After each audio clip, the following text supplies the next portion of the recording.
Je vais lire Judith Butler, Qu'est-ce qu'une vie bonne? J'ai déjà lu la préface, donc je vais juste lire le texte. C'est un texte du coup qu'elle a écrit et lu le 11 septembre 2012 au moment de recevoir le prix Adorno, qui est un prix qui est décerné tous les 3 ans, le 11 septembre, qui se trouve être la date de naissance d'Adorno. Voilà. C'est un très grand honneur pour moi d'être ici pour recevoir le prix Adorno. Je voudrais vous entretenir ce soir d'une question posée par Adorno, une question qui ne cesse pas d'être actuelle pour nous. Il s'agit d'une question à laquelle il m'arrive de revenir plus souvent qu'à mon tour, le genre de question qui se rappelle à vous par toutes sortes de façons. On ne peut pas répondre facilement à cette question, et moins encore échapper à ses sollicitations. Si Adorno a bien écrit dans ses Minima Moralia qu'on ne peut mener une vie bonne dans une vie mauvaise, il y a la traduction, l'original en allemand, entre parenthèses ensuite. Cela ne l'a pas conduit à désespérer de la possibilité de la moralité. Bien plutôt, la question qui nous est posée reste entière. Comment peut-on mener une vie bonne dans une vie mauvaise? Adorno a souligné la difficulté qu'il y a à trouver une voie pour suivre une vie bonne,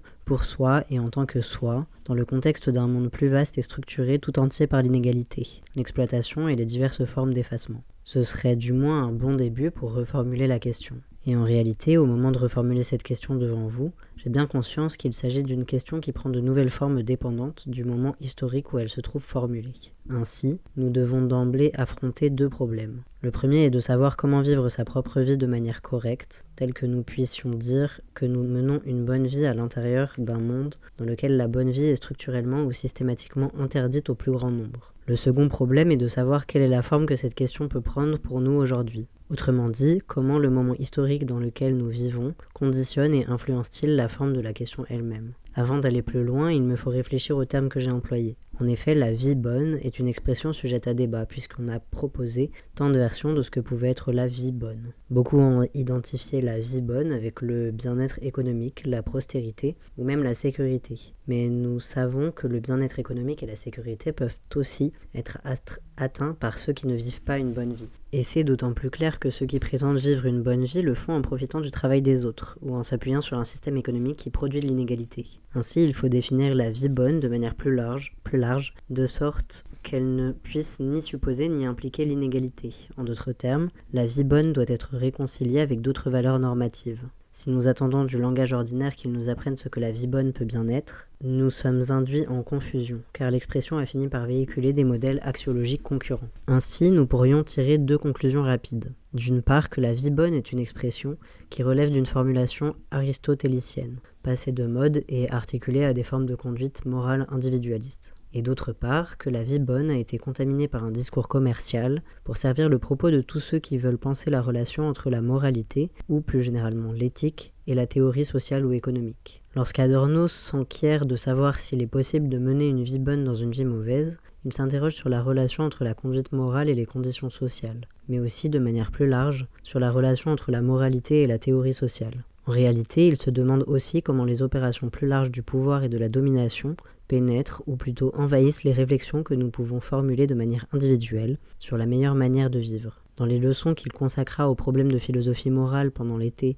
1963, Adorno écrit en effet « Une conduite éthique ou une conduite morale ou immorale est toujours un phénomène social. En d'autres termes, il est absolument absurde d'évoquer une conduite éthique ou morale sans prendre en compte les relations que les humains entretiennent. Et un individu qui n'existerait que pour lui-même n'est qu'une abstraction vide. » Fin de citation. Ou encore, nouvelle citation, « Les catégories sociales pénètrent la fibre même des catégories de la philosophie morale. » Fin de citation. Ou encore, dans les toutes premières phrases de ces leçons, nouvelle citation, « Tout ce que nous pourrions appeler moralité aujourd'hui s'inscrit dans la question même de l'organisation du monde. Nous pourrions aller jusqu'à dire que la quête de la vie bonne est la quête de la forme juste de la politique, si quelque chose comme la forme juste de la politique relève aujourd'hui de ce qui peut être mené à bien. » Fin de citation. Il est donc possible de se demander quelle est la configuration sociale de la vie qui entre en jeu dans la question « Comment vivre au mieux ?» Si je me demande comment vivre au mieux ou comment mener une vie bonne, il semble que je fasse appel aux conceptions non seulement du bien, mais aussi de ce que c'est de vivre, ce que c'est que de vivre et de ce qu'est la vie. Je dois avoir une notion de ce qu'est ma vie pour pouvoir me demander quel genre de vie mener. Et ma vie doit m'apparaître comme quelque chose que je pourrais mener, c'est-à-dire quelque chose que je ne suis pas seulement amené à vivre. Et pourtant, il est clair qu'il m'est impossible de mener tous les aspects de l'organisme vivant que je suis. alors même que je dois me demander comment je pourrais mener ma vie. Comment quelqu'un pourrait-il mener une vie quand les processus qui la constituent ne relèvent pas tous de ce qui est susceptible d'être mené, ou quand seuls certains aspects de la vie peuvent être dirigés ou formés de manière délibérative ou réflexive, et que d'autres de toute évidence ne sauraient l'être. Biopolitique, les sans-deuil. Si la question « Comment pourrais-je mener une vie bonne ?» est une des questions élémentaires de la moralité, et peut-être en réalité la question qui la définit, il semble que la moralité, depuis sa conception même, est partie liée avec la biopolitique. Par biopolitique, j'entends ces pouvoirs qui organisent notre vie, ainsi que ceux qui rendent certaines vies plus précaires que d'autres, qui relèvent plus largement d'une question gouvernementale ou non des populations, et qui prennent des séries de mesures pour l'évaluation différenciée de la vie elle-même. La plus individuelle des questions morales, comment est-ce que je mène cette vie qui est la mienne, a partie liée avec des enjeux biopolitiques distribués à travers des questions telles que quelles sont les vies qui comptent, quelles sont celles qui ne comptent pas comme vie, qu'on ne peut pas reconnaître comme des vies vivables ou qui ne comptent que de manière ambiguë comme des vies. De telles questions supposent qu'on ne peut pas prendre pour acquis que tous les êtres humains vivants puissent être décrits comme méritant le statut de sujet digne de droit, de protection, de liberté, et jouissant des possibilités d'une appartenance politique. Au contraire, un tel statut doit être assuré par des moyens politiques. Et quand il se voit nié, une telle privation devient manifeste. Ce que je suggère, c'est que pour comprendre la modalité différentielle selon laquelle un tel statut se trouve conféré, il faut nous demander quelles sont les vies qui méritent qu'on en porte le deuil et celles qui ne le méritent pas. La gestion biopolitique des vies qui ne sont pas dignes de deuil me semble cruciale pour affronter des questions telles que comment est-ce que je mène ma vie et comment est-ce que je vis cette vie à l'intérieur de la vie, c'est-à-dire dans les conditions qui structurent désormais nos vies. Il en résulte qu'un type d'enquête devient fondamental. Y a-t-il des genres de vie qu'on considère déjà comme des non-vies, ou comme partiellement en vie, ou comme déjà mortes et perdues d'avance, avant même toute forme de destruction ou d'abandon? Il va de soi qu'une telle question se pose de manière particulièrement aiguë pour quiconque se perçoit comme une sorte d'être dont on pourrait faire l'économie. Une personne qui sait, à un niveau affectif ou corporel, que sa vie n'est pas digne de soins, de protection ou de valeur. Cette personne sait bien que sa disparition ne correspondra à aucun deuil, et elle vit donc activement au présent l'hypothèse suivante: personne ne me pleurera après ma mort. S'il apparaît que je n'ai aucune certitude de jouir d'une nourriture ou d'un abri, ou qu'aucun réseau social ni aucune institution ne viendront me secourir si je m'effondre, je commence alors à faire partie des sans-deuil. Cela ne signifie pas qu'il n'y aura personne pour porter mon deuil, ni que les sans-deuil n'aient aucun moyen pour se pleurer les uns les autres. Cela ne signifie pas davantage qu'il n'existe pas un lieu où je serai pleuré par quelqu'un, ni que ma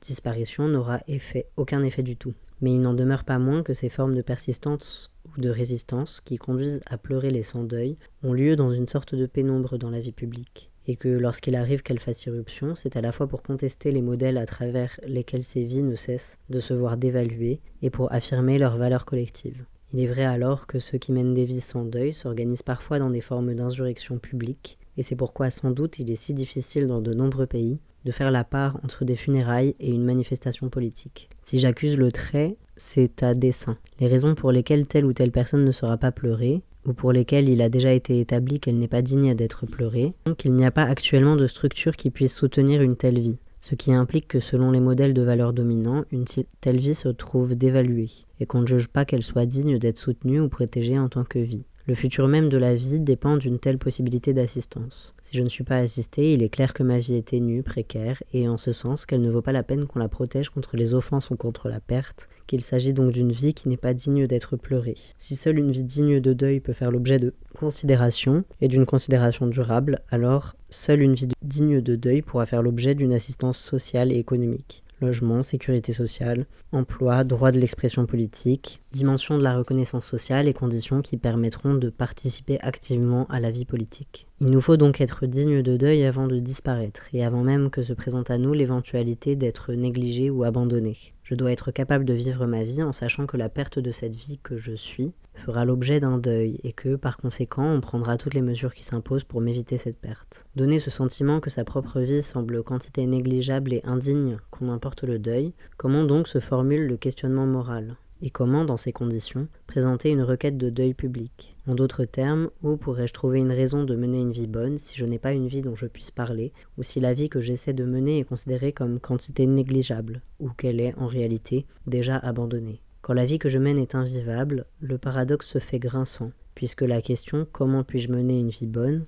laisserait penser qu'il y a des vies dignes d'être menées, c'est-à-dire qu'il y a des vies reconnues comme vivantes et que ma vie aussi en faisait partie. Et de fait, la question présuppose tout autant qu'il y aurait un moi capable de poser la question de manière réflexive et, par voie de conséquence, que je m'apparaîtrais aussi à moi-même, ce qui signifie que je pourrais apparaître au sein du champ d'apparence qui me revient en propre. Pour que la question soit supportable, il faut que la personne qui la pose soit en mesure de prendre sur elle toutes les réponses quelles qu'elles soient. Pour que la question puisse tracer un chemin que je pourrais suivre, le monde doit être structuré de manière telle que ma réflexion et mon action ne soient pas seulement possibles, mais efficaces. Si je dois délibérer sur la meilleure vie à vivre, alors je dois supposer que la vie que j'essaie de mener peut être affirmée en tant que vie, et que je peux l'affirmer comme telle à la première personne, quand bien même on ne pourrait pas l'affirmer comme telle de manière générale, ou quand bien même je me trouverais dans des conditions où il ne serait pas facile de comprendre si ma vie jouit aussi d'une assise économique et sociale.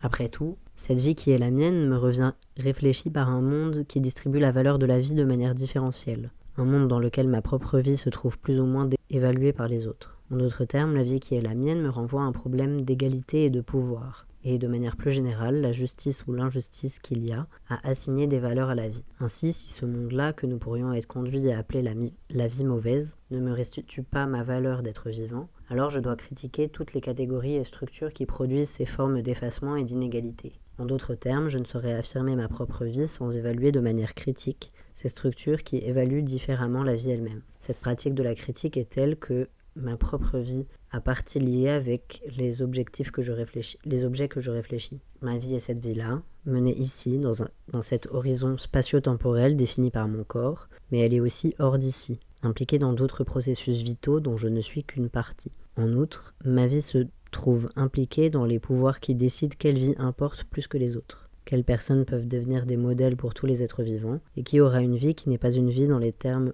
contemporains qui décident de la valeur des êtres vivants. Adorno souligne que nous devons rester fidèles aux normes morales, à l'autocritique, à la question de savoir ce qui est bien et ce qui est mal, et en même temps à l'idée que l'autorité qui est assez fiable pour entreprendre une telle autocritique est faillible. Fin de citation. Il se pourrait que ce moi n'en sache pas autant sur lui-même qu'il le voudrait, et que les seuls termes par lesquels il soit capable de se saisir soient ceux qui appartiennent à un discours qui précède et informe la pensée sans qu'aucun d'entre nous ne puisse véritablement saisir son fonctionnement et ses effets. Et comme les valeurs sont définies et distribuées à travers des modalités de pouvoir dont l'autorité doit être mise en question, nous voilà confrontés à un nœud. Faut-il rechercher l'affirmation de soi dans des termes qui permettraient à ma vie d'être évaluée, ou dois-je proposer une critique de l'ordre dominant des valeurs ? Même si je dois me demander comment vivre une vie bonne, et cette aspiration est importante, il me faut réfléchir avec soin à ma propre vie, qui est aussi une vie sociale plus étendue, articulée à d'autres êtres vivants selon des parcours qui me portent à entretenir une relation critique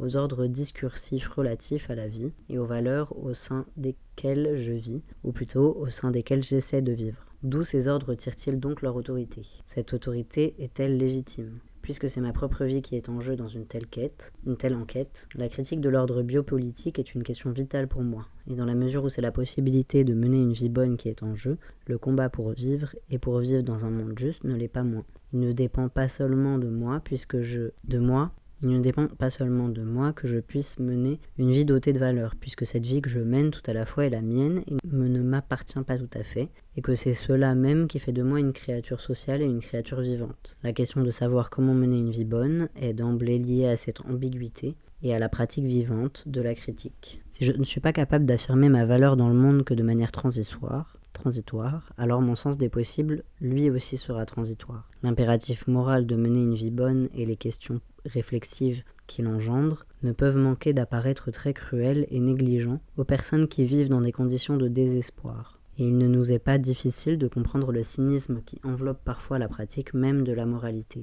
Pourquoi donc devrais-je agir moralement, ou même me poser la question de savoir quelle est la meilleure vie possible, telle que je pourrais donc mener moi-même une bonne vie. Si ma vie n'est pas considérée comme une vie, si elle est d'emblée traitée comme une forme de mort, ou si j'appartiens à ce qu'Orlando Patterson a appelé le royaume de la mort sociale, à propos de la condition de vie des esclaves. Comme les formes contemporaines de l'abandon économique et de la dépossession qui résultent de l'institutionnalisation des rationalités néolibérales et de la production de la précarité ne peuvent pas être comparées globalement à l'esclavage, il est de la première importance de distinguer différentes modalités de mort sociale. S'il est sans doute difficile d'utiliser un seul et même mot pour décrire les conditions qui rendent les vies invivables, le terme de précarité semble permettre de distinguer les différents modes d'invivabilité. Par exemple, celle qui frappe les personnes qui se retrouvent en prison sans procès, celle des personnes qui vivent dans des zones de guerre ou dans des zones occupées, des personnes qui se retrouvent exposées à la violence et à la destruction sans sécurité ni solution,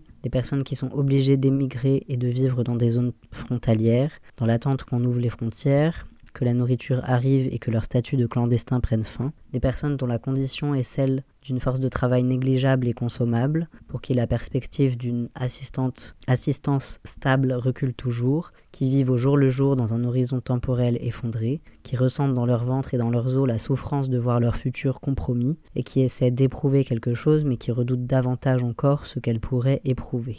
Comment peut-on se demander quelle est la meilleure vie à mener quand on sent qu'on n'a aucun pouvoir pour diriger sa vie, quand on n'est pas sûr d'être en vie, quand on se bat pour éprouver la sensation qu'on est en vie, et qu'en même temps on a peur de cette sensation et qu'on a peur aussi de vivre de cette manière. Dans les conditions contemporaines de l'émigration forcée, des populations entières vivent aujourd'hui privées de l'assurance d'un futur, comme de celui d'une continuité de leur appartenance politique, et ressentent au quotidien les atteintes du néolibéralisme dans leur chair. Je n'ai pas l'intention de soutenir que la lutte pour survivre précède le domaine de la moralité, ou de l'obligation morale comme telle, puisqu'il est avéré que même dans des conditions de menace extrême, les gens se révèlent capables de toutes les formes d'assistance réciproque imaginables. Nous tenons ce savoir de quelques-uns des récits qui sont sortis des camps de concentration. Dans l'œuvre de Robert Antelme, par exemple, il peut s'agir de l'échange de cigarettes entre des prisonniers qui ne parlent pas la même langue, mais qui partagent les mêmes conditions d'incarcération et sont exposés aux mêmes dangers. Ou chez Primo Levi, répondre de l'autre peut simplement consister à l'écouter, à se rappeler les détails d'une histoire qu'il aurait pu me raconter, et à faire en sorte que cette histoire finisse par appartenir à une archive indiscutable, comme la trace indélébile qui porte avec elle le devoir du deuil. Ou encore dans l'œuvre de Charlotte Delbo, c'est le geste de celui qui offre spontanément le dernier quignon de pain dont il aurait un besoin désespéré pour lui-même. Dans ces comptes rendus, il y a aussi ceux qui ne tendent pas la main, ceux qui gardent le pain pour eux, ceux qui accumulent cigarette sur cigarette et à qui il arrive parfois d'éprouver l'angoisse d'imposer des privations à ceux avec qui ils partagent des conditions d'indigence radicale. En d'autres termes, dans les situations de danger et de précarité extrême, les dilemmes moraux ne disparaissent pas. Ils demeurent justement dans la tension qui oppose la volonté de vivre et la volonté de vivre d'une certaine manière avec les autres. Fût-ce donc sous une forme minimale et vitale, raconter ou écouter une histoire. C'est encore mener une vie, puisque cela revient à affirmer que nous pouvons, dans n'importe quelle condition, reconnaître la vie et la souffrance des autres. La simple mention d'un peut devenir la forme la plus extraordinaire de reconnaissance, spécialement quand on a affaire à des gens qui ont été privés de leur nom, ou quand ces noms ont été remplacés par des numéros, ou quand plus personne ne prononce votre nom. Hannah Arendt a insisté sur la distinction cruciale entre désir de vivre et désir de vivre bien, ou plutôt désir de vivre une vie bonne. Pour Arendt, en effet, comme la vie en soi n'est pas un bien intrinsèque, survivre ne constitue pas et ne saurait constituer une fin en soi. Seule la vie bonne rend la vie digne d'être vécue. C'était là résoudre aisément le dilemme de Socrate, et peut-être trop rapidement. C'est du moins ce qu'il me semble. Je ne suis pas certaine que sa réponse puisse valoir pour nous, et je ne suis pas convaincue que cette réponse ait jamais fonctionné vraiment. Pour la vie du corps devrait être pour l'essentiel séparée de la vie de l'esprit, et c'est pourquoi elle dresse dans la condition humaine une ligne de séparation entre les sphères du privé et du public. La sphère du privé inclut le domaine du besoin, de la reproduction de la vie matérielle, de la sexualité, de la vie, de la mort et du caractère transitoire de la vie. Arendt comprend clairement que la sphère privée soutient la sphère publique de l'action et de la pensée, mais dans sa conception, la politique doit être définie par l'action qui comprend le sens actif de la prise de parole. De cette manière, l'acte verbal devenait action dans l'espace délibératif et public de la politique. Ainsi, ceux qui entraient dans la sphère publique le faisaient à partir de la sphère privée. Et la sphère publique dépendait fondamentalement de la reproduction de la sphère privée ainsi que du passage qui conduisait clairement du privé au public. Mais ceux qui ne parlaient pas grec, ceux qui venaient d'ailleurs et dont la parole n'était pas intelligible, étaient considérés comme des barbares, ce qui signifie que la sphère publique n'était pas conçue comme un espace de multilinguisme et qu'elle n'incluait pas la pratique de la traduction parmi les obligations publiques. Cependant, nous pouvons remarquer que l'acte verbal efficace dépendait d'une sphère privée stable et séparée qui refléta le sujet parlant et l'acteur masculin, b. d'un langage voué à l'action verbale, élément fondateur de la politique, qui pouvait être entendu et compris parce qu'il se conformait aux exigences du monolinguisme. La sphère publique, caractérisée par un ensemble d'actes verbaux intelligibles et efficaces, était ainsi constamment obscurcie par les problèmes de travail non reconnus, les femmes et les esclaves, et par le plurilinguisme. Et le lieu même où convergeaient ces deux problèmes était précisément la situation de l'esclave, qu'on pouvait substituer, dont le statut politique était nul et dont le langage n'était pas considéré comme un langage du tout. Certes, Arendt avait compris l'importance du corps pour toute conception de l'action, et il ne lui avait pas échappé que dans toute résistance et dans toute révolution, ceux qui combattent doivent engager leur corps dans l'action pour revendiquer leurs droits et créer quelque chose de neuf. Par ailleurs, le corps n'était certainement pas moins important pour la parole publique, comprise comme forme verbale de l'action. Le corps apparaît à nouveau comme une figure centrale dans la conception importante qu'Arendt se fait de la natalité, qui se trouve liée à son tour avec ses thèses sur l'esthétique de la politique. L'esthétique et la politique. Cependant, son schéma implique que le genre d'action qu'elle désigne par l'expression « donner naissance » n'est pas tout à fait le même que l'action impliquée dans une révolution, bien que l'une et l'autre entretiennent un rapport puisqu'il s'agit dans chaque cas de créer quelque chose de nouveau et sans précédent. S'il y a de la souffrance dans les actes de résistance politique, ou en effet dans le fait de donner naissance à un enfant, il s'agit de souffrance dont l'objectif est d'apporter quelque chose de nouveau dans le monde. Et pourtant, que faisons-nous de cette souffrance qui appartient aux formes de travail qui détruisent plus ou moins vite le corps du travailleur, ou d'autres formes de souffrance qui ne servent aucune finalité? Si nous définissons la politique de manière restrictive comme une prise de position active, verbale ou physique, qui prend place au sein d'une sphère publique bien délimitée, alors il semble que nous devions considérer comme des souffrances pour rien et comme du travail non reconnu, les expériences pré-politiques, les non-actions, qui existent à l'extérieur de la politique comme telle. Et pourtant, puisque toute conception du politique doit prendre en considération les opérations par lesquelles le pouvoir trace des lignes de démarcation entre le politique et le pré-politique, ainsi que la manière dont la distinction entre la sphère du public et celle du privé revient à accorder des valeurs distinctives à différents processus vitaux,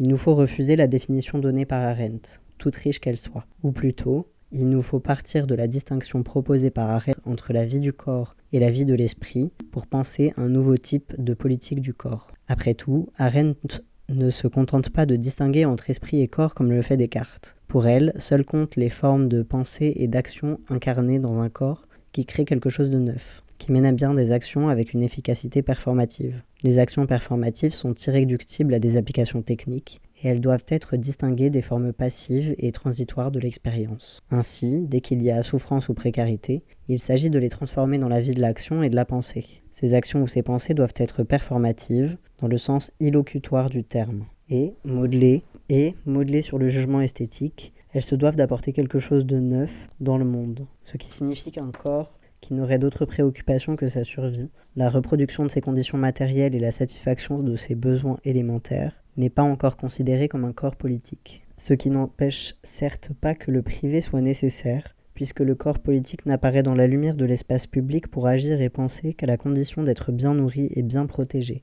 c'est-à-dire aussi soutenu par de nombreux acteurs pré-politiques dont l'action n'est pas politique. Si aucun acteur politique ne peut nier que le domaine privé fonctionne comme ce soutien, alors la politique, définie comme le domaine public, dépend essentiellement du privé, ce qui signifie que le privé, loin d'être le contraire de la politique, fait partie de sa définition même. Ce corps bien nourri parle ouvertement et publiquement. Le corps qui a passé la nuit en compagnie d'autres personnes dans sa sphère privée n'apparaît que dans un second temps pour agir en public. Cette sphère privée constitue le véritable arrière-plan de l'action publique. Mais est-ce une raison pour la rejeter comme une sphère pré-politique ? Est-il indifférent, par exemple, que dans cet arrière-plan obscur où vivent les femmes, les enfants, les personnes âgées et les esclaves, il règne des relations d'égalité, de dignité et de non-violence ? Si une sphère d'inégalité est refoulée pour justifier et promouvoir une autre sphère d'égalité, alors nous avons à coup sûr besoin d'une politique qui puisse nommer et exposer une telle contradiction, et l'opération de refoulement qui la sous-tend. Si nous acceptons la définition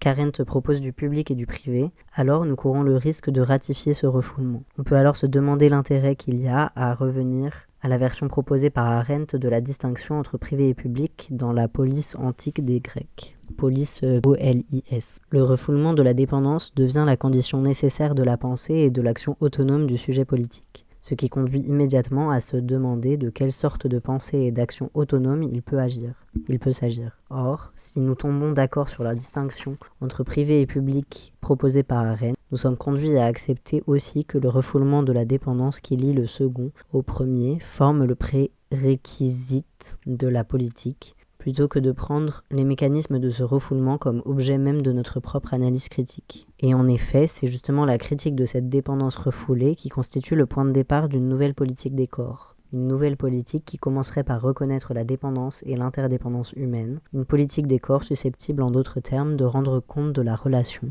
qui existe entre précarité et performativité. De ce fait, que se passerait-il si l'on commençait par les conditions de dépendance et par les normes qui favorisent son refoulement ? Quelle différence pourrait donc représenter un tel point de départ pour l'idée même de la politique et le rôle de la performativité au sein du politique ? Est-ce qu'il est possible de séparer les dimensions actives et productives de la parole, performative, des autres dimensions de la vie des corps, à commencer par la dépendance et la vulnérabilité ?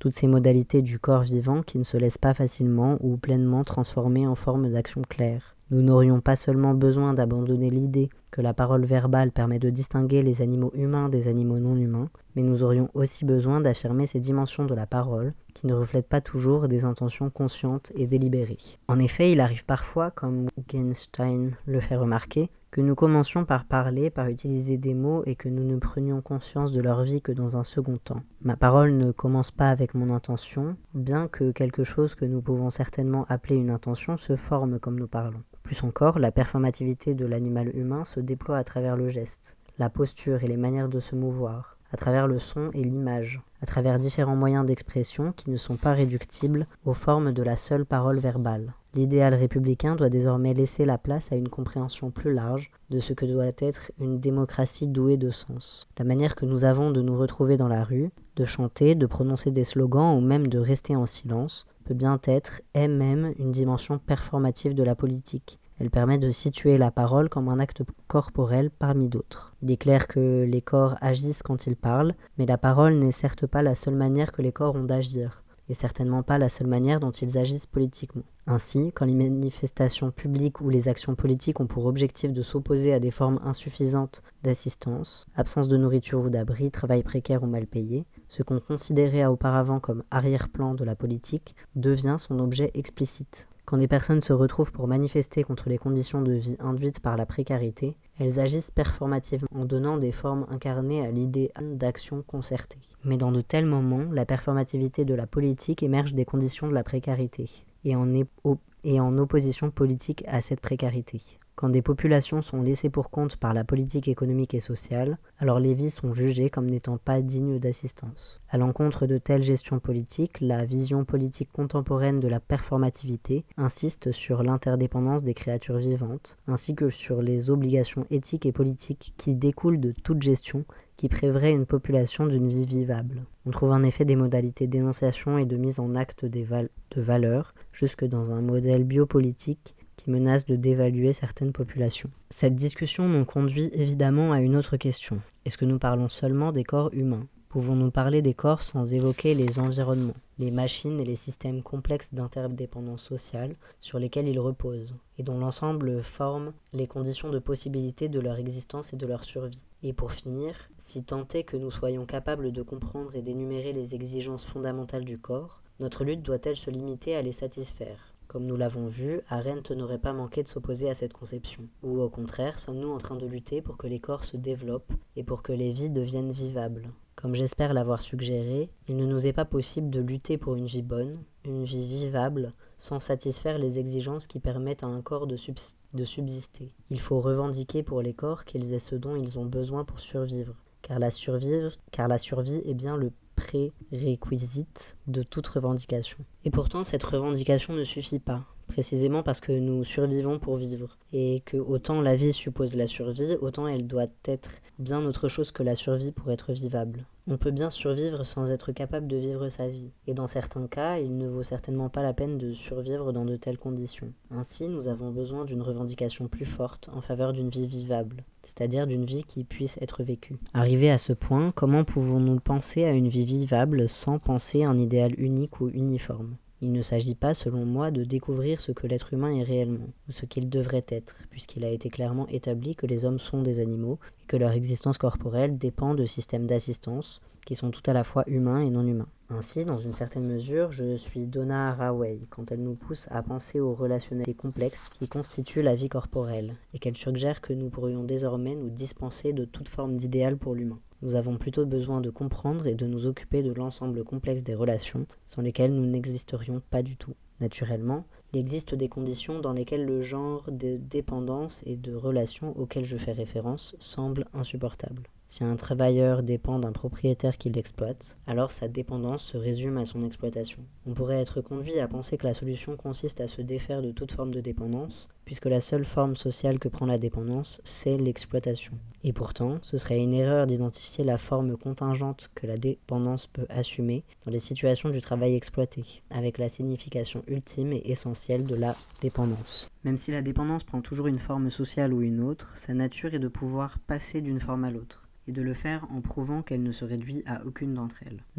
L'argument que je soutiens avec le plus de force se ramène tout simplement à ceci. Aucune créature humaine ne survit ni ne subsiste sans la dépendance d'un environnement qui lui assure une assistance, des formes sociales de relations, des formes économiques qui supposent et structurent l'interdépendance. Il est vrai que la dépendance implique la vulnérabilité, et que cette dernière est parfois justement une vulnérabilité à ces formes de pouvoir qui menacent ou diminuent notre existence. Et pourtant, cela ne signifie pas que nous puissions légiférer contre la dépendance ou contre notre condition vulnérable. Et de fait, nous ne pourrions même pas comprendre pourquoi il est si difficile de vivre une vie bonne dans une vie mauvaise si nous étions invulnérables à ces formes de pouvoir qui exploitent ou manipulent notre désir de vivre. Nous désirons vivre, et même vivre bien à l'intérieur d'organisations sociales de la vie, de régimes biopolitiques qui disposent de nos vies, les négligent ou pire, essaient de les nier. Si nous ne pouvons pas subsister sans des formes sociales de vie, et si les seules qui soient à notre portée sont celles qui vont à l'encontre de notre perspective de vie, nous nous trouvons dans une véritable difficulté, sinon dans une impasse. En d'autres termes, nous sommes, en tant que corps, vulnérables face aux autres et aux institutions, et cette vulnérabilité constitue un aspect de la modalité sociale à travers laquelle les corps subsistent. La question de ma ou de votre vulnérabilité nous inscrit dans un problème politique plus large, d'égalité et d'inégalité, puisque la vulnérabilité peut être projetée et déniée, entre parenthèses catégorie psychologique, mais aussi exploitée et manipulée, entre parenthèses catégories sociales et économiques, dans le processus de production et de naturalisation des formes de l'inégalité sociale. C'est ce que nous entendons par distribution inégale de la vulnérabilité.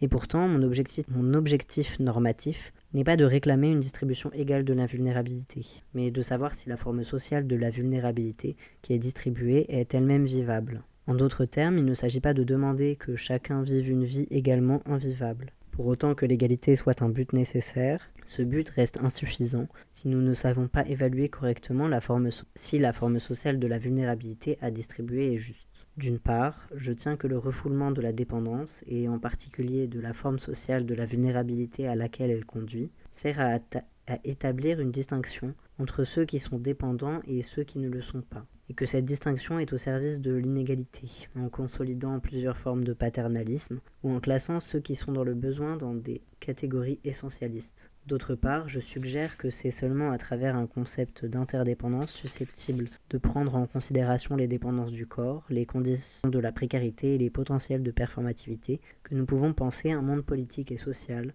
qui tentera de dépasser la précarité au nom de vie vivable. Résistance. De mon point de vue, la vulnérabilité constitue un aspect de la modalité politique du corps, selon laquelle le corps est certainement humain, mais au sens d'animal humain. Ce qui revient à soutenir que la vulnérabilité face aux autres, même si elle est conçue comme réciproque, constitue une dimension précontractuelle de nos relations sociales. Ce qui signifie aussi bien qu'à un certain niveau, elle défie la logique instrumentale qui voudrait que je ne protège ta vulnérabilité que si tu protèges la mienne. Entre parenthèses, à suivre cette logique, la politique serait une affaire de transaction ou de calcul des probabilités. Fin de la parenthèse. En effet, la vulnérabilité représente une de ces conditions de la socialité et de la vie politique qu'on ne saurait contractualiser, et dont le déni ou la manipulation reviennent à détruire ou à gérer la condition sociale d'interdépendance sur laquelle se construit la politique. Or, comme l'a clairement expliqué Jay Bernstein, on peut réduire la vulnérabilité à la possibilité d'être lésé. Toute forme de disponibilité à ce qui survient est à la fois une fonction et un effet de la vulnérabilité, qu'il s'agisse de la capacité d'ouverture à écouter une histoire qui n'a pas encore été racontée, ou de la réceptivité à ce qu'un autre corps endure ou a dû endurer, même quand ce corps n'existe plus. Nous pouvons certes soutenir qu'il s'agit de questions d'empathie à travers le temps, mais je voudrais avancer quant à moi qu'une bonne partie de ce que peut un corps, entre parenthèses pour utiliser une expression de Deleuze inspirée de sa lecture de Spinoza, fin de la parenthèse, c'est de s'ouvrir au corps d'un autre, ou à un ensemble d'autres, et que c'est pour cette raison même que les corps ne sont pas des entités refermées sur elles-mêmes. Les corps sont toujours d'une manière ou d'une autre hors d'eux, en train d'explorer ou de parcourir leur environnement, étendus et parfois même dépossédés d'eux-mêmes à travers leur sens. Si on peut se permettre se perdre en l'autre, si nos capacités tactiles, mobiles, haptiques, visuelles, olfactives ou auditives nous déportent au-delà de nous-mêmes, c'est parce qu'un corps ne reste jamais à sa place, et parce que ce genre de dépossession caractérise le sens du corps de manière plus générale. Or, quand le fait d'être dépossédé en société est considéré comme une fonction constitutive de la vie et de l'existence, qu'est-ce que cela fait comme différence pour l'idée même de politique ? Si nous revenons maintenant à notre première question, comment pourrais-je mener une vie bonne dans une vie mauvaise ? Nous pouvons repenser cette question morale à la lumière des conditions sociales et politiques, sans pour autant éradiquer l'importance morale de la question. Il se pourrait donc que la question de savoir comment mener une vie bonne dépende effectivement du fait d'avoir le pouvoir de mener sa vie, ainsi que du sens d'avoir une vie, de vivre une vie, ou plus radicalement encore, du sens même d'être en vie. Il est toujours possible de répondre cyniquement en soutenant que l'affaire consiste précisément à oublier la moralité et sa perspective individuelle et à se consacrer au combat pour la justice sociale. Sur cette voie, nous pourrions même conclure que la moralité doit céder le pas à la politique, au sens le plus large du terme, c'est-à-dire à un projet commun consistant à mener à bien des idéaux de justice et d'égalité qui soient universalisables. Certainement, si nous en arrivions à cette conclusion, il y aurait toujours un problème constant et obsédant, celui de l'existence d'un moi qui doit toujours aborder, négocier et entreprendre une action au cœur d'un mouvement social et politique plus ample. Dans la mesure où ce mouvement tente de chasser ou d'éradiquer ce moi, ainsi que le problème de sa propre vie, une autre forme d'effacement survient alors, une absorption dans une norme commune et par conséquent une destruction de ce moi vivant. Il est exclu que le problème de savoir comment vivre au mieux sa vie, ou comment mener une vie bonne, puisse aboutir à l'effacement ou à la destruction de ce que moi et de cette vie, la destruction de ce moi et de cette vie. Et si jamais c'était le cas, alors la manière dont on répond à la question conduirait à la destruction de la question elle-même. Or, bien que je ne pense pas que la question de la moralité puisse être posée à l'extérieur du contexte de la vie économique et sociale, sans s'être déjà donné une certaine idée de ce qui compte comme les sujets de la vie, ou comme sujets vivants, je suis absolument certaine que la bonne réponse à la question de savoir comment vivre mieux ne peut être la destruction du sujet de la vie. Et pourtant, si nous revenons à la thèse selon laquelle il ne serait pas possible de mener une vie bonne dans une vie mauvaise, il ne nous échappera pas que le terme de vie apparaît 2 fois et que cette répétition n'est pas fortuite. Si je demande comment mener une vie bonne, je suis à la recherche d'une vie qui serait bonne indépendamment du fait que ce soit moi ou un autre qui puisse la mener. Et pourtant, c'est bien moi qui suis dans le besoin de savoir ce qu'est une vie bonne. Et donc, d'une certaine manière, c'est bien de ma vie qu'il s'agit. En d'autres termes, depuis l'intérieur même de la moralité, la vie elle-même se trouve toujours déjà dédoublée. Mais si je vais vers la seconde partie de la phrase et que je cherche comment vivre une vie bonne dans une vie mauvaise, je me trouve confronté à l'idée d'une vie organisée socialement et économiquement. Si cette organisation sociale et économique est mauvaise, c'est précisément parce qu'elle ne fournit pas les conditions d'une vie vivable. C'est parce que ces conditions ne se trouvent pas distribuées de manière équitable. Certains pourraient souhaiter tout simplement vivre une vie bonne au milieu d'une vie mauvaise, cherchant leur propre voie du mieux qu'ils le pourraient, sans tenir compte des inégalités socio-économiques générales qui se trouvent produites par les organisations spécifiques de la vie, mais ce n'est pas si simple. Après tout, la vie que je vis, même si elle est clairement cette vie et pas celle d'un autre, est toujours reliée à d'autres réseaux de vie plus amples. Et si elle ne l'était pas, je ne pourrais tout simplement pas vivre. Ainsi, ma propre vie dépend d'une vie qui ne m'appartient pas et il ne s'agit pas simplement de la vie de l'autre, mais de l'organisation de la vie à un niveau supérieur, social et économique. Ainsi,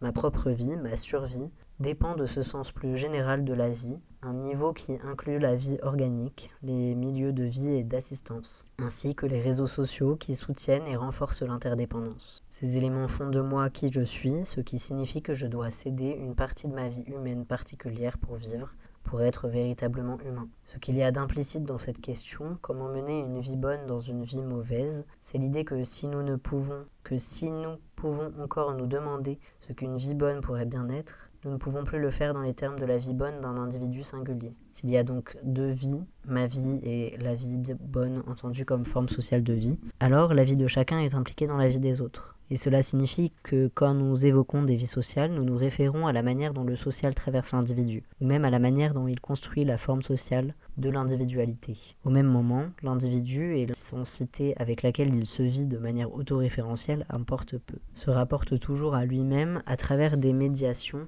quelles qu'elles soient. Ainsi, le langage même par lequel il revendique d'être reconnu vient d'ailleurs. La sphère du social offre les conditions et les médiations de la reconnaissance que je poursuis. Comme nous le savons depuis Hegel, le moi, qui en vient à se reconnaître et à reconnaître sa propre vie, se reconnaît toujours aussi comme la vie d'un autre. La raison qui rend le je et le tu ambigus, c'est que l'un et l'autre se trouvent liés à d'autres systèmes d'interdépendance, que Hegel appelle Sittlichkeit.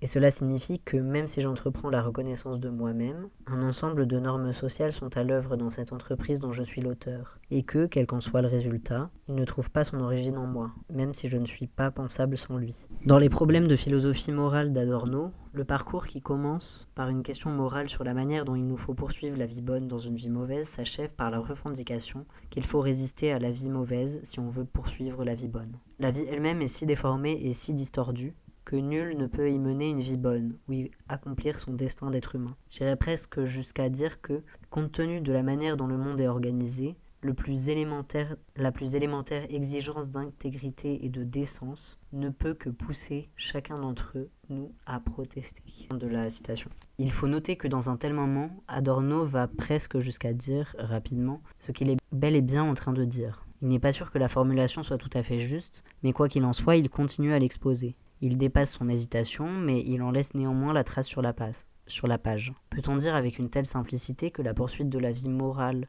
peut et doit, dans les conditions contemporaines, culminer dans la protestation? La résistance peut-elle être réduite à la protestation? Ou faut-il considérer plutôt que, selon Adorno, la protestation serait la forme sociale que la poursuite de la vie bonne doit prendre aujourd'hui? La même tonalité spéculative se poursuit quand il souligne que la seule chose qu'on puisse dire peut-être, c'est que la vie bonne consiste aujourd'hui à résister à toutes ces formes de fausse vie que les esprits les plus progressistes ont analysées et examinées de manière critique. Fin de la citation. Dans le texte allemand, Adorno se réfère à la fausse vie. Le traducteur anglais, Livingstone, traduit lui par vie mauvaise. Cette différence est tout à fait importante, puisque la moralité, la poursuite de la vie bonne, pourrait bien être celle d'une vraie vie. Mais il reste que la relation entre les deux devrait être expliquée. Par ailleurs, il semble qu'Adorno se porte candidat pour faire partie du groupe élu de ceux qui sont assez progressistes et assez préparés pour conduire l'activité critique à mener. Il est significatif dans ce texte que la pratique de la critique devienne synonyme de résistance. Et pourtant, ici comme dans la phrase précédente, quelques doutes subsistent au moment même où Adorno exprime ses thèses. Comme la protestation, la résistance appartient aux luttes populaires, aux actions de masse. Et pourtant, dans cette phrase, elle caractérise les capacités critiques d'un petit nombre d'élus. Adorno lui-même vacille sur ce point. Et alors qu'il tente d'expliciter ses positions spéculatives, il en vient à formuler une requête de réflexivité légèrement différente. La résistance à ce que le monde a fait de nous n'implique certes pas une simple opposition au monde extérieur à partir du présupposé selon lequel nous serions parfaitement fondés à lui résister. De surcroît, il nous faudra aussi parvenir à mobiliser nos propres pouvoirs de résistance si nous voulons résister à ces parties de nous qui sont tentées de jouer le jeu du monde tel qu'il est. Fin de la citation. On pourrait dire que dans de tels moments, Adorno semble exclure l'idée d'une résistance populaire et des types de critiques qui prendraient la forme de corps amassés dans la rue pour s'opposer au régime contemporain du pouvoir. Mais la résistance est aussi entendue comme un dire non aux parties de soi qui sont prêtes à accompagner le statu quo. On trouve donc à la fois l'idée de la résistance comme une forme de critique que seuls quelques rares élus sont capables d'entreprendre, et l'idée de résistance comme une résistance aux parties du moi qui tentent d'adhérer à ce qui est mal, un examen intérieur contre la complicité. De telles revendications imposent à l'idée même de résistance des limites que je ne saurais accepter. Pour moi, ces deux affirmations ne laissent pas surgir d'autres questions. Quelle est la partie du soi qu'il s'agit de refuser? Et quelle est la partie de soi qui devient plus forte à travers la résistance? Si je refuse cette partie de moi qui se rend complice de la vie mauvaise, suis-je devenu plus pur? Ai-je réussi à modifier la structure du monde social dont je me désolidarise, ou me suis-je contenté de m'isoler moi-même? Ai-je pris parti avec d'autres à un mouvement de résistance et à une bataille pour la transformation sociale? Certes, de telles questions portant sur les conceptions d'Adorno ne datent pas d'hier. Je me souviens d'une manifestation à Heidelberg en 1979, quand des groupes d'étudiants gauchistes avaient protesté contre l'idée limitée qu'Adorno se faisait de la contestation. En ce qui me concerne, mais peut-être pour nous tous aujourd'hui, la question reste entière de savoir si résister, c'est faire plus que refuser un mode de vie. Car à terme, une telle position finirait par abstraire la morale de la politique aux dépens de la solidarité, produisant comme modèle de résistance celui d'un critique très intelligent et moralement pur. Si la résistance revient à mettre en acte les principes de la démocratie pour laquelle elle combat, alors la résistance doit être plurielle et incarnée dans des corps. Elle doit comprendre aussi la rencontre des sans-deuil dans l'espace public, afin qu'ils puissent faire apparaître leur existence et la requête de vie vivable, ou plus simplement d'une vie avant la mort. En fait, si la résistance consiste à créer un nouveau mode de vie, une vie plus vivable qui s'oppose à la distribution différenciée de la précarité, alors les actes de résistance diront non à certains modes de vie, alors qu'ils diront oui à d'autres. À ce propos, il nous faut reconsidérer pour notre propre époque les conséquences performatives de l'action concertée telle que la concevait Anna. Selon moi, si l'action concertée qui caractérise la résistance peut se trouver dans l'acte de langage verbal ou dans la lutte héroïque, elle doit aussi être recherchée dans les gestes de refus des corps, silence, action, refus de l'action, qui caractérisent ces mouvements, qui mettent en œuvre les principes démocratiques de l'égalité et les principes économiques de l'interdépendance, à travers les actions mêmes par lesquelles ils revendiquent une nouvelle forme de vie plus radicalement démocratique et plus substantiellement interdépendante. Un mouvement social est lui-même une forme sociale, et quand un mouvement social appelle de ses vœux une nouvelle forme de vie, une forme de vie vivable, alors il se doit à ce moment-là de mettre en acte les principes mêmes qu'il tente de réaliser. Et quand cela fonctionne, on trouve à l'œuvre dans de tels mouvements la transformation en acte performative de la démocratie radicale, qui peut seule exprimer ce que pourrait vouloir dire mener une vie bonne au sens d'une vie vivable. J'ai essayé de suggérer que la précarité est la condition que plusieurs nouveaux mouvements sociaux combattent. De tels mouvements ne tentent pas de dépasser l'interdépendance ni même la vulnérabilité quand ils combattent la précarité. Ils tentent plutôt de produire les conditions dans lesquelles la vulnérabilité et l'interdépendance deviendront vivables. Il s'agit d'une politique dans laquelle l'action performative prend des formes incarnées et plurielles en attirant l'attention critique sur les conditions de survie corporelle, de la survie et du bien-être dans le cadre d'une démocratie radicale. Si je dois vivre une vie bonne, ce sera une vie bonne vécue avec les autres, une vie qui ne serait pas une vie sans ces autres. Je ne perdrai pas ce moi que je suis. Qui que je sois, mon moi sera transformé par mes relations avec les autres, puisque ma dépendance à l'égard de l'autre et l'essence même de cette dépendance sont nécessaires pour vivre et pour vivre bien. Notre exposition commune à la précarité constitue le terrain partagé d'une égalité potentielle et nos obligations réciproques de produire ensemble des conditions de vie vivables, en reconnaissant le besoin que nous avons les uns des autres. Nous reconnaissons tout aussi bien les principes de base qui informent les conditions sociales, démocratiques de ce que nous pourrions continuer à appeler la vie bonne. Ce sont les conditions critiques de la vie démocratique, au sens où elles appartiennent bien à la crise en cours, mais aussi au sens où elles appartiennent à une forme de pensée et d'action qui répond aux urgences de notre temps. Je vous remercie de l'honneur que vous me faites et du temps que vous m'avez accordé ce soir pour que je puisse partager avec vous ces quelques considérations. Voilà, c'était Qu'est-ce qu'une vie bonne de Judith Butler, traduit de l'anglais et préfacé par Martin Rueff.